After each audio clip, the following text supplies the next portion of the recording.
Muito bem, amigos, vamos ao estudo da lição número 6, a parte de quarta-feira, falando sobre Jacó, o homem que teve o nome mudado de enganador para príncipe que lutou com Deus.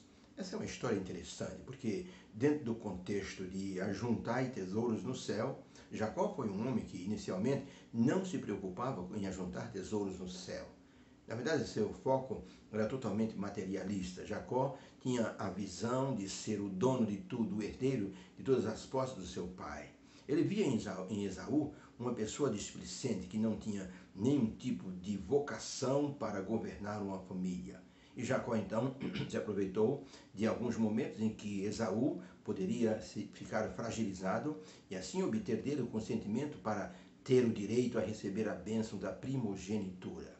Mesmo porque Jacó admitia que o nascimento dele fora tão imediato ao nascimento de Jacó, de Esaú, porque os dois eram gêmeos, e de maneira que Jacó poderia até consentir de que ele tinha tanto direito quanto Esaú de ter aquela bênção da primogenitura. E então, num momento em que Esaú voltou de uma caçada, muito cansado, muito faminto, ali Jacó habilmente conversou com seu irmão e disse: você não pode me dar o direito de receber a bênção da primogenitura, e eu te darei em troca um prato de lentilha, você vai comer quanto você quiser.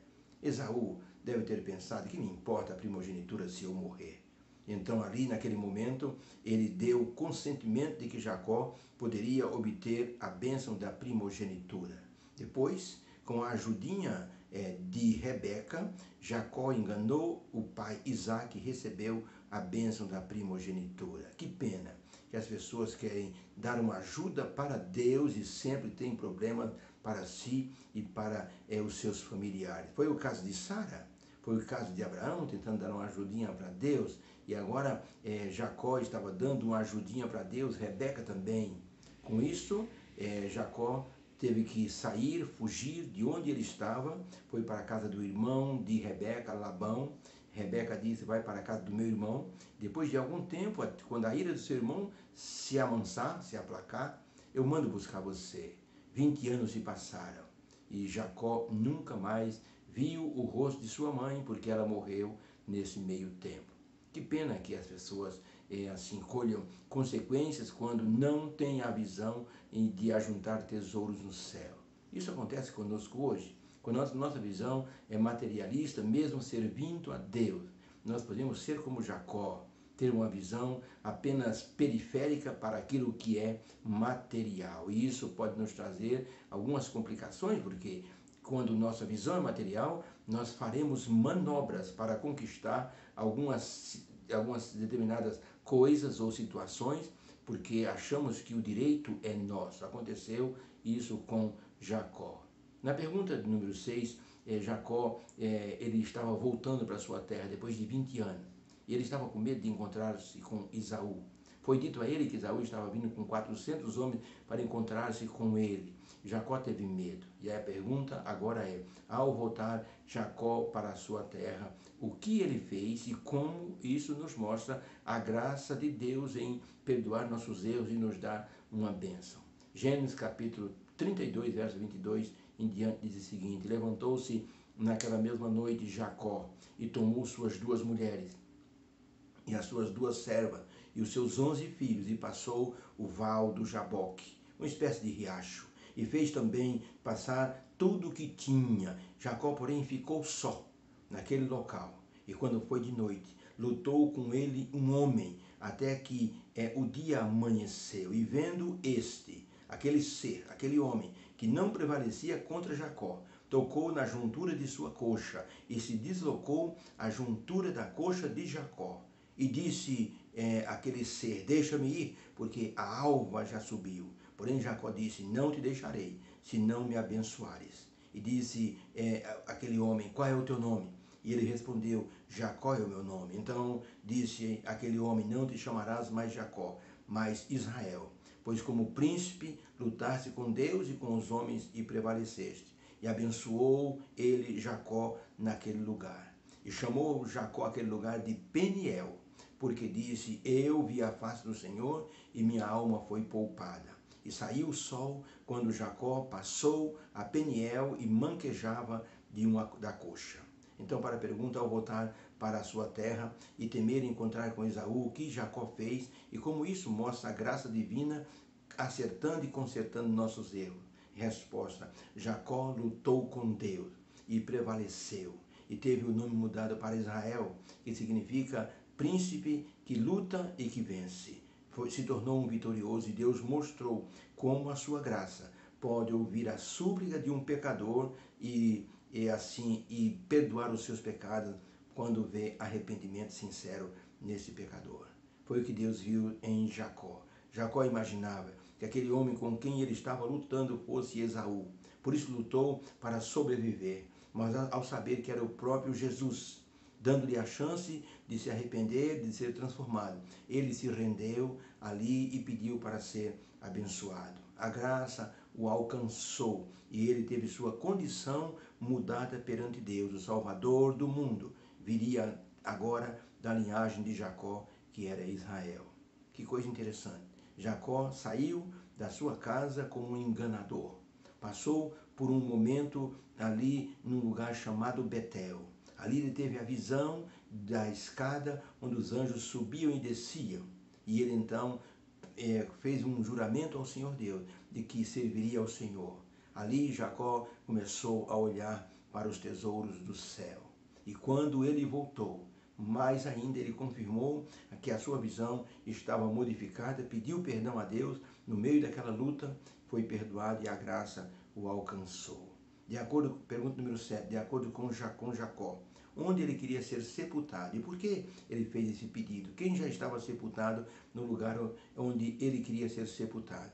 Depois de Jacó habitar em Canaã com sua família, nós sabemos da história de José, como José foi levado para o Egito, como foi transformado em governador, e como Deus deu a Jacó a oportunidade de ver José ainda em vida.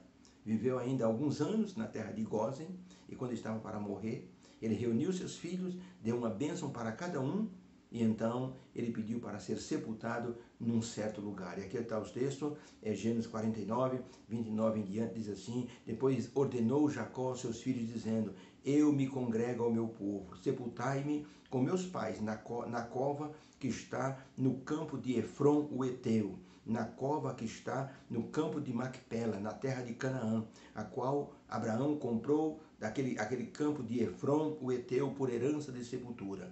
Ali sepultaram Abraão e Sara, sua mulher. Ali sepultaram a Isaque e Rebeca, sua mulher, e ali disse Jacó: eu sepultei a Lia, então me enterrem lá. Acabando, pois, Jacó de dar instruções aos seus filhos, encolheu os pés na cama e expirou e foi congregado ao seu povo.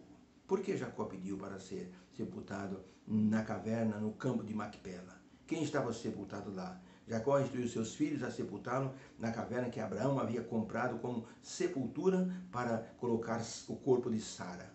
Ali foram sepultados Abraão, Sara, Rebeca, Isaque e Lia, sua primeira esposa. Jacó queria que o corpo de todos os seus familiares ficasse num só lugar para determinar a herança que Deus havia prometido a Abraão. Por isso, quando Jacó morreu, José fez uma grande procissão e foi até a terra de Canaã, levou o corpo de Jacó e sepultou no campo de Macpela, para que se cumprisse a promessa de que Deus havia dado a Abraão. Você vai habitar e eu vou dar essa terra em possessão, em herança para você, por sua obediência, por sua fé, pela justiça que lhe foi imputada. E assim, Jacó confirmou o que Deus havia dito a Abraão. Deus é generoso e sua graça é infinita. A história de Jacó nos mostra que Deus perdoou os erros do patriarca, que se arrependeu e fez dele um vaso de bênção. E Jacó prometeu a Deus obediência e fidelidade. Ele disse: de tudo que o Senhor me der, certamente eu darei o dízimo. Essa é uma parte importante. Se queremos ser bons administradores, se queremos ter a vitória que Jacó obteve através da graça, precisamos acertar aquilo que pode estar errado em nossa vida. Jacó, ele só começou a prosperar quando ele começou a juntar tesouros no céu. Enquanto isso, ele tinha só o olhar para a terra, não prosperou, só teve problema. Quando ele colocou o olhar no céu, ajuntando tesouros no céu, ele começou a prosperar. Um homem da igreja procurou o pastor e disse: pastor, eu não entendo a graça divina.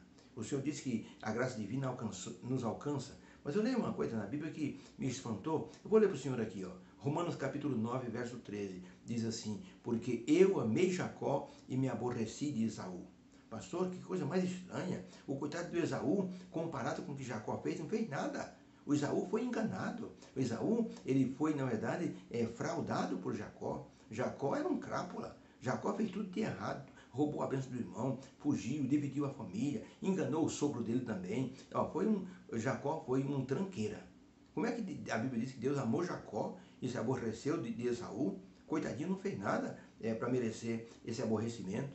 Então o pastor disse: irmão, aí é que está a graça divina. Deus foi amar logo o tranqueira, aquele que não prestava. Perdoou os seus erros e o transformou num vaso de bênção. Isso é graça, meu irmão. A graça nos aceita, nos perdoa, nos transforma, como aceita o Senhor e aceita a mim também. O homem baixou a cabeça e disse: é mesmo, pastor, o senhor tem razão. Um pastor percebeu que o irmão estava tão animado da igreja, depois de um certo tempo o irmão desapareceu e começou a vir na igreja de vez em quando, sempre com a cabeça baixa. O pastor disse: irmão, o que está acontecendo? O irmão era tão alegre na igreja, agora eu vejo o irmão aí cabisbaixo, nos cantos. Pastor, estou precisando da graça divina. O que aconteceu? Eu tive um probleminha, pastor. Qual é o problema, irmão? Fala comigo, vamos resolver. Sabe o que é, pastor? É que eu fui numa fazenda e roubei uma corda. Roubou uma corda, disse pastor? Mas isso é fácil resolver. Vamos lá, vou com o irmão, a gente devolve essa corda e pede perdão. O pastor disse: pastor, o problema é que na ponta da corda tinha uma vaquinha, pastor. O pastor disse: o quê? O senhor roubou uma vaca? O pastor disse: mesmo assim, meu irmão, vamos conversar com uma pessoa de quem o senhor roubou a vaca. Cadê a vaca? Eu vendi. E o dinheiro está comigo. Nós vamos comprar de novo a vaca e vamos devolver essa vaca para o dono da fazenda. O pastor acompanhou o irmão e levou ali na vaca, pediu perdão. O dono da fazenda era também um cristão, disse: eu perdoo, porque se Deus nos perdoa, se a sua graça perdoou Jacó, como é que eu não posso perdoar o irmão? O irmão tem que se ver debaixo da graça, mas não cometa os mesmos erros, porque Jacó não quis mais cometer os erros que ele cometeu no passado. A graça o alcançou. Deus nos abençoe. Que a graça divina nos alcance e possamos ter uma visão nova sobre como Deus pode nos abençoar e perdoar nossos erros. Obrigado, Senhor. A história de Jacó, Senhor, é lindíssima. A história de Jacó, meu Deus, nos alcança. É a nossa história. Precisamos que o Senhor nos transforme, que sua graça nos alcance. Em nome de Jesus, amém. Beijo no coração. Tenha uma feliz quarta-feira na presença do Senhor. Fique com Deus.